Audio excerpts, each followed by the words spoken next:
The Moon's Secret Garden.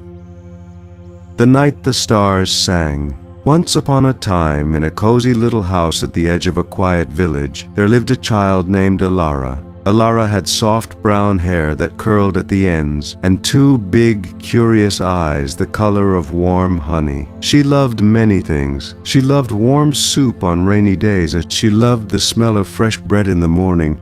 And more than anything in the whole wide world, she loved the moon. Every single night, before climbing into her bed with its fluffy cloud-white blanket, Elara would kneel on her window seat, press her little nose to the cool glass, and look up at the sky. "Good night, moon," she would whisper. "I see you." And somehow Elara always felt that the moon saw her too. One evening in the heart of summer, when the fireflies blinked lazily in the garden and the crickets sang their slow, sleepy song, Elara was doing what she always did, watching the moon, when something unusual happened. The moon winked. Elara blinked. She rubbed her eyes with her small fists. She looked again. The moon was perfectly still, round and silver and bright, but for just a moment, just one tiny golden moment. She had been certain that one side of it had flickered, like an eye slowly closing and then opening again.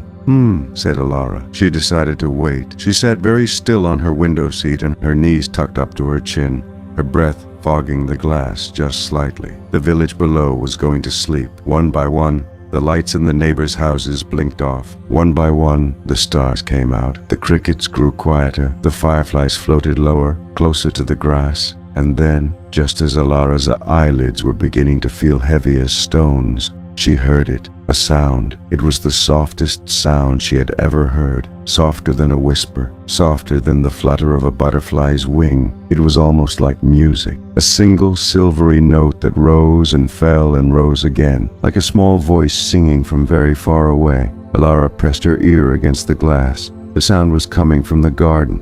Now, Elara was a sensible child. She knew that she was supposed to be in bed. She knew that her mother had already said goodnight twice, and her father had kissed her forehead and turned off the hallway light. She knew that going into the garden in the dark was not the sort of thing that sensible children did, but the sound was so beautiful, and the moon was still watching. Elara pulled on her little slippers, the ones shaped like rabbits, and very quietly, very carefully, she crept down the stairs. The garden that wasn't there before. The back door opened with the softest of clicks. Elara stepped out into the night. The grass was cool and damp beneath her rabbit slippers. The air smelled of honeysuckle and something else, something she couldn't quite name. Something sweet and ancient, like old books and rain, and something that bloomed only in dreams. She looked around. The garden was just as she knew it. There was the old oak tree with the rope swing. There were the vegetable beds where her father grew tomatoes and beans. There was the stone wall at the far end, covered in ivy, with the little wooden gate that led to the meadow beyond. Everything was the same, and yet everything was different. The moonlight was falling in long silver beams, and where those beams touched the ground, the grass shimmered. The oak tree's leaves glittered as if each one had been dipped in starlight. Even the vegetable beds looked magical, the tomatoes glowing soft red like tiny lanterns, the bean leaves trembling with a faint pearly glow. But the most extraordinary thing was the gate. The little wooden gate at the end of the garden was open. It was never open at night. Elara walked toward it slowly. The silvery music grew a little louder with each step. It seemed to be coming from the other side of the wall, from the meadow perhaps, or from somewhere beyond the meadow that Elara had never been. She reached the gate. She put her hand on the old wood, worn smooth by years of opening and closing. She looked back at the house. The windows were dark. Her parents were fast asleep. She looked up at the moon. The moon glowed warm and steady like a nightlight held up just for her. "All right," Elara whispered. "I'll just peek." She pushed the gate open and stepped through. What she saw on the other side took her breath away completely. It was a garden, but not the meadow she knew. This was something else entirely. It stretched out before her, vast and glimmering, full of flowers she had never seen in any book, or any shop, or any field. There were tall flowers like trumpets made of moonbeam, and low flowers like cups overflowing with silver light. There were flowers shaped like sleeping birds, their petals folded softly together, and flowers shaped like open hands, Their petals spread wide as if offering something precious to the sky. All of them were glowing, all of them were blooming, and all of them were perfectly, beautifully silent, except for that one single silvery note that rose and fell among the flowers like a ribbon in the wind. "Oh," breathed Elara. It was, she thought, the most beautiful thing she had ever seen in her whole life. "The keeper of the garden.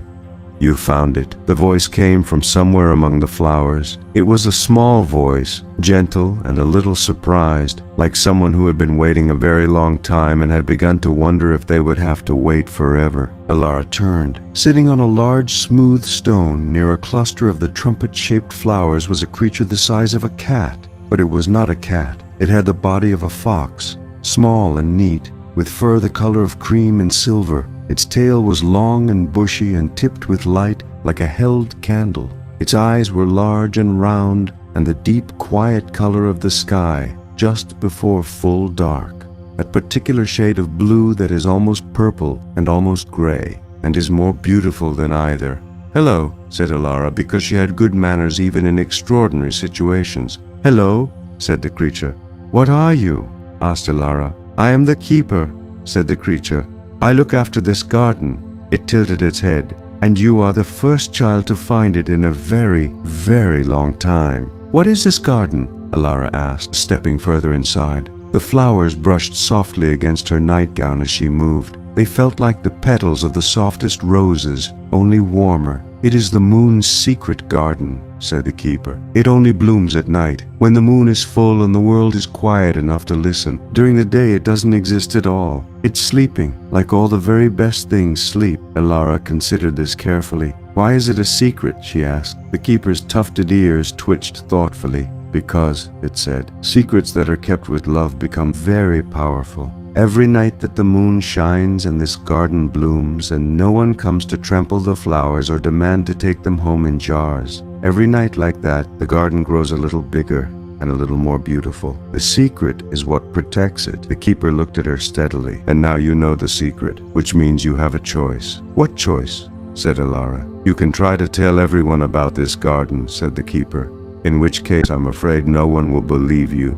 Or you can carry it quietly in your heart the way the moon carries the garden, carefully and with great love. And then, on the nights when the moon is full and the world is quiet, the garden will still be here, and so will I." Elara thought about this for a long moment. She thought about how some things, the very best things, are better when they are private. The way a dream fades when you try to explain it. The way a wish loses something when it is spoken aloud before it comes true. "I'll keep it," she said quietly. "The secret." The keeper smiled. It was a small smile, but it was warm as toast. "Good," it said. "Then come, let me show you the garden.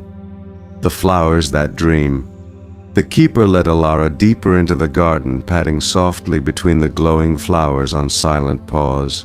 "These," said the keeper, pausing beside a cluster of blossoms shaped like stars, "are called remembrance flowers. Each one holds a happy memory, not yours, not mine, someone else's. When the world forgets its good moments, they come here to be kept safe." Elara bent close to one. It smelled like birthday cake and the sea. "Someone had a very good holiday," she said. "Someone did," agreed the keeper. They moved on. "And these," said the keeper, gesturing to the cup-shaped flowers brimming with silver light, "are called wish cups. They collect the wishes that children make on stars, the wishes that are made with their whole hearts. The moon keeps them here until the right moment arrives." "Do the wishes come true?" Elara asked. "Not always," said the keeper honestly, "but they are never forgotten, not a single one." Elara felt something warm spread through her chest. She had made many wishes on stars. It was nice to think they had all ended up somewhere safe. They came at last to the very center of the garden, where a single flower grew alone on a small hill of silver moss. It was the largest flower Elara had ever seen, as tall as she was, with petals of deep midnight blue edged in gold. It didn't glow like the others. Instead, it seemed to absorb the moonlight and then, very slowly, release it back as something warmer. "What is this one?" Elara whispered. She felt somehow that she should be quiet here, like being in a library, or a church, or standing at the edge of a still, deep lake. "That," said the keeper, sitting very straight and speaking with great care, "is the dream flower. It is the heart of the garden. It is what makes everything else possible. What does it do? It sends dreams, said the keeper. Every night while the world sleeps, the dream flower opens its petals and breathes out, gently, and its breath becomes the dreams of sleeping children all over the world. The good dreams, the kind ones, the ones where you can fly, and where lost things are found, and where the people you love most are right there beside you. Elara stared at the flower. She had had dreams like that, soft golden dreams where everything was peaceful, and she woke up feeling as if something wonderful had almost happened. "This flower makes those?" she said. "This flower makes those," confirmed the keeper. Elara reached out very gently and touched one of the midnight blue petals with one fingertip. It felt like velvet. It felt like the moment just before sleep. It felt somehow like coming home. The song of the garden. "Can you hear it now?" the keeper asked softly. Elara listened. The silvery music was all around her, and now that she was in the heart of the garden, she could hear it more clearly. It wasn't just one note anymore. It was many notes, woven together. The flowers, she realized. Each flower was singing in its own tiny voice, and together they made something so peaceful that Elara felt her shoulders relax and her breathing slow and her eyes grow pleasantly heavy. "It's beautiful," she said, and her voice was very soft now, like the music. "It is the lullaby of the garden," said the keeper. "It sings every night. Even when no one is here to listen, it sings. The moon hears it, and the stars hear it, and the sleeping world hears it in their dreams without knowing what it is, only that it makes them feel safe." Elara sat down on the silver moss beside the dream flower. The keeper came and sat beside her, its warm, cream-colored side pressing gently against her. The music swelled softly around them. The flowers glowed. The moon, high and full and tender, poured her silver light down over everything like a warm blanket being settled by careful hands. "Will this garden always be here?" Elara asked, her head drooping just slightly. "As long as children look up at the moon before they sleep," said the keeper, "the garden will be here." "And will I be able to come back?" "You will always be able to come back," said the keeper. "Not always through the gate. Sometimes you'll find the garden in your dreams. You'll know it when you're there. The flowers, the music, the way the moonlight feels like a hug. It will always feel like coming home." Elara nodded slowly. Her eyes were very heavy now. The keeper's voice was as soft as the music. "Rest now," it said. "Just for a moment, the garden will watch over you." The journey home. And why beds are wonderful. Elara didn't mean to sleep, but the music was so soft and the moss was so comfortable, and the keeper's warm side was so steady and reassuring that before she knew what was happening, her eyes had closed entirely. She dreamed. She dreamed that she was floating on a river of moonlight, and the flowers of the secret garden were growing along both banks, and they were all singing to her in their tiny, silvery voices. She dreamed of the keeper whose tail had become a comet streaking warmly through a sky full of the kindest stars. She dreamed of home, her bed, her blankets, the smell of her mother's shampoo, the familiar creak of the house settling. And the dream of home was, as it always is, the warmest and most welcome dream of all. When Elara opened her eyes, she was in her bed. Her rabbit slippers were on the floor. Her cloud-white blanket was tucked around her just exactly the way she liked it. The first gray light of early morning was beginning to creep between the curtains. She lay very still for a moment, looking up at the ceiling. Had it been a dream? She sat up and looked at the window. Through the glass she could see the garden, the rope swing, the vegetable beds, the ivy-covered wall with the little wooden gate. Everything was ordinary in the morning light. The gate was closed, but on the window seat, where she had sat to watch the moon, there was a single flower. It was small and white and perfectly shaped, with petals thin as paper and edged in the faintest trace of silver. It shouldn't have been there. She didn't know what kind of flower it was. She had never seen anything like it in any garden book or any florist shop. She picked it up very gently.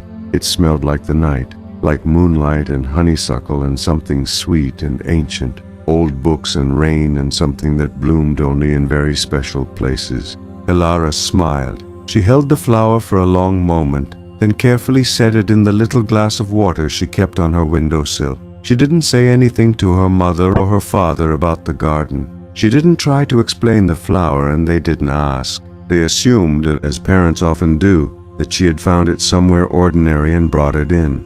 Elara kept the secret. She kept it the way the moon keeps the garden, carefully and with great love. Every night after that night, things were different, but only in ways that Elara could feel, not ways that anyone could see. She slept better. Her dreams were kinder. On mornings after full moons, she sometimes woke with the faint scent of the garden on her pillow, and she would smile without quite knowing why. Every night before bed, she would kneel on her window seat, press her nose to the cool glass, and look up at the moon. "Good night, moon," she would whisper. "I see you." And she knew, she absolutely knew, that on the other side of the garden wall, in a place that only existed in moonlight, the flowers were blooming, and the keeper was sitting on its smooth stone, and the dream flower was breathing out its soft, golden breath into all the sleeping world. She knew that somewhere in those flowers her own wishes were being kept safe. She knew that somewhere in the garden song there was a note just for her, and on the very best nights, the quietest, most moonlit nights, just as Elara was closing her eyes and feeling her thoughts begin to drift like petals on a slow river, she would hear it, the music, soft and silver and endlessly kind, and she would smile and breathe slowly and let it carry her gently down into the warmest, safest sleep. A little note for the moon. "And now, little one, the story is done and the garden is blooming. The moon is up there right now, watching over you just the way it watched over Elara. If you close your eyes, maybe, just maybe, you'll hear the music too, and your wishes, every single one you've ever made, are being kept safe in the silver cups of the garden's flowers. So close your eyes now, little one. Let your breathing slow. Let your thoughts go soft and gentle like petals floating down. The dream flower is opening right now just for you, and the very best dreams are on their way. Good night, sleep tight, the moon is watching over you."